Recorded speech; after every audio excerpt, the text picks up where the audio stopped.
यहाँ आफ्नो कामको धेरै गरेर पनि यहाँ तपाईहरु उपस्थित भइदिनु भएकोमा मेरो हृदयदेखि हजुरहरुलाई धेरै धेरै धन्यवाद दिँदै हाम्रो स्कुलको तर्फबाट पनि हजुरहरुलाई स्वागत गर्दै म मेरो 2 शब्द टुङ्ग्याउँदै बिदा भएँ। हस्त नमस्कार। यो आजको हाम्रो यो चाहिँ अभिभावक शिक्षा कार्यक्रम चाहिँ किन हामीले चाहिँ राख्यौं, किन आवश्यक छ भन्ने विषयमा चाहिँ यसको औचित्य आवश्यकता सम्बन्धमा चाहिँ प्रशिक्षण दिदिन हुन र मन्तव्य राखिदिनका लागि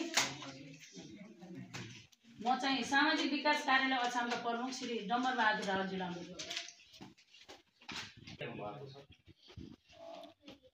नगरपालिका वार्ड नम्बर 1 स्थित श्री मालिका आदिमा उक्त कार्यक्रमका अध्यक्ष तथा विद्यालय व्यवस्थापन समितिका अध्यक्ष प्रमुख अतिथि मगरखेल नगरपालिका वार्ड नम्बर 1 का वार्ड अध्यक्ष त्यस्तै अतिथिको रूपमा यो कार्यक्रममा उपस्थित हुनुभएका अध्यक्षज्यूहरूको निम्तालाई स्वीकारेर अब टाढा टाढाबाट पनि यो विद्यालयको सेवा क्षेत्र अलि विभिन्न ठाउँमा एउटै ठाउँमा नभएर 5 टोल भएको हुँदा विभिन्न टोलबाट यहाँहरू आइदिनु भयो।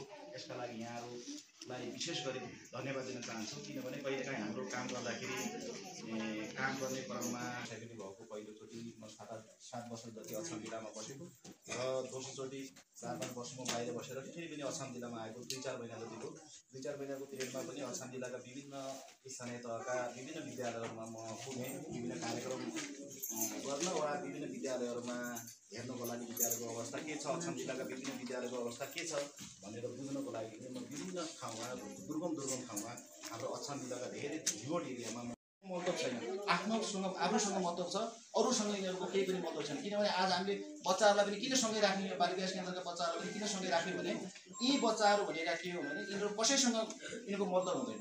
यिनी आफ्नो तरिकाले खेल्छन्, आफ्नो तरिकाले बुझ्छन्, आफ्नो तरिकाले खान्छन्, आफ्नो तरिकाले हाँस्छन्, आफ्नो तरिकाले बोल्छन्। त्यसैले यिनीहरू कसैसँग सरकार राख्दैन। त्यसैले हामी त एकअर्का कहाँ छ, हामी आज यहाँ पनि अहिले यहाँ पनि हाम्रो घर कहाँ होला, घरको हाम्रो खेतीबारीको अवस्था कस्तो छ, अरू हाम्रो घरमा पाल्ने विभिन्न किसिमका जनावरको अवस्था के छ, हामी त्यतातिर पनि हामी सोचिरहेको छौँ। बच्चाहरूको कहीँ छैन, यहाँ छ, यिनीहरू आफ्नै किसिमको ध्यानमा छन्। त्यसैले बच्चाहरूसँग बच्चाहरूको आमाहरू अथवा बच्चाहरूको अभिभावकहरूलाई हामीले सँगै राख्नु उद्देश्य के हो भने यी बच्चाहरू भनेका नै भोलि हाम्रो देशका, राष्ट्रका, गाउँका, समाजका अगुवा हुन्, राष्ट्रका कर्णधार बालबालिका हुन्। यी बच्चाहरूको पढाइलाई हामीले कसरी अगाडि बढाउन सक्छौँ, यी बच्चाहरूको पढाइलाई कसरी अभिवृद्धि गर्न सक्छौँ, यसमा हाम्रो विद्यालय परिवारले, विद्यालयका शिक्षकहरूले, विद्यालय व्यवस्थापन समितिले विद्यालयमा आइसकेपछि हजुरहरूले बालबच्चालाई विद्यालयमा पढाइसकेपछि सरहरूले गर्ने जिम्मेवारी त आफ्नो ठाउँमा छ, तर सरहरूको जिम्मेवारी भन्दा पनि सबभन्दा भने एक दिनमा 24 घण्टामा बच्चा विद्यालयमा हुने भनेको 6 घण्टा मात्रै हो।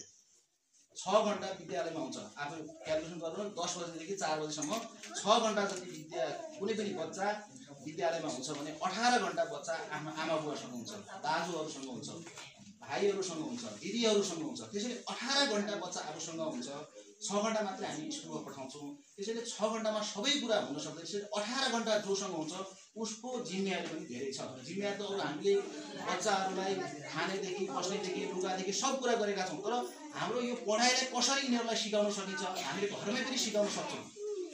यही हाम्रो घरमा अहिले हो त्यस्तो हालत भइरहेको छ। हामी केटाकेटीलाई जहाँसम्म आफूसँग राखौँ र आफ्नो सभ्य र संस्कार दिउँ, राम्रो संस्कार दिउँ, राम्रो बनाऊँ र हामी सबै राम्रो बनाऊँ भन्दै विशेष धन्यवाद दिन चाहन्छु सामाजिक विकासका सरलाई। यस्ता कार्यक्रमहरू फेरि पनि ल्याउनु होला र हाम्रो यो ठाउँमा भन्दै यस कार्यक्रमको सफलताको कामना गर्दै बिदा हुन्छु। जिम्मेवारी भनेको प्रथम त आमा हुनुहुन्छ भन्ने कुरा उहाँले गर्नुभयो, आमा नै हो। तर यहाँ अहिले भर्खरै हाम्रो कार्यपालिका निकाल्नुभयो, त्यसमा दायित्व बाबुको पनि छ भन्ने कुरा हो। दायित्व त छ, दुवैको छ, तर पनि पहिलो नम्बर घरमा आमा बढी चाहिँ केन्द्रित भएको हुँदा, आमा बढी घरको वरिपरि बसिरहेको हुँदा, बच्चा आमासँग बढी परिचित हुने हुँदा र बच्चाको जन्म पनि आमाबाट हुने हुनाले बढी चाहिँ आमाप्रति बच्चाको चाहिँ माया स्नेह रहन्छ। र आमाले बच्चाहरूको बढी चाहिँ रेखदेख र बढी चाहिँ उहाँको जिम्मेवारी लिनुपर्छ भन्ने कुरा तपाईँहरूको बिचमा चाहिँ यो कुरा राखिसक्नुभयो। अब यस किसिमले तपाईँहरू आमाहरूले बच्चालाई सुधार गर्नु भएन भने बच्चाहरू लापरवाही रहन्छन्, बच्चाहरूको चाहिँ जीवनी स्तर राम्रो हुँदैन। पहिलो नम्बरमा आमाले राम्रो भाषा सिकायो, राम्रो संस्कार सिकायो, राम्रो सभ्यता सिकायो भने त्यो बालबच्चा त्यहीँतिर हुर्कन्छ, त्यही सभ्यताको क्रममा अगाडि बढ्छ। त्यसैले सम्पूर्ण यहाँ आमा दिदीबहिनीहरू, बच्चाका आमा दिदीबहिनीहरूलाई म के अनुरोध गर्न चाहन्छु भने केवल बच्चालाई जन्म दिनु मात्रै हाम्रो ठुलो दायित्व होइन, त्यो मात्रै ठुलो हाम्रो चाहिँ भूमिका होइन। तिनीहरूलाई शिक्षा पहिलो घर हो र पहिलो शिक्षिका आमा हो भन्ने कुरा पनि यहाँ तपाईँहरूलाई प्रश्न पारिसक्नुभयो। अनि आमाले पहिला बच्चालाई घरमा राम्रो संस्कार, राम्रो वातावरण, राम्रो भाषा सिकायो भने त्यो स्कुलमा गएर पनि त्यही राम्रो भाषा बोल्न सिक्छ। हामीसँग 6 घण्टा स्कुलमा हुन्छ, जुन यो शैक्षिक अभिवृद्धि गर्नका लागि जुन महत्त्वपूर्ण भूमिका निर्वाह गर्नका लागि महत्त्वपूर्ण कार्यक्रम ल्याएर हामीमा आउनुभयो। विशेष गरी यो सामाजिक विकास कार्यालयलाई र सामाजिक विकास कार्यालयका आदरणीय प्रमुखहरूलाई विशेष गरी धन्यवाद दिन चाहन्छु। र हाम्रो निम्तोलाई स्वीकार गरेर हाम्रो मौखिक निम्तोलाई पनि हिजो मात्र हामीले सबैले जानकारी गराएका थियौँ।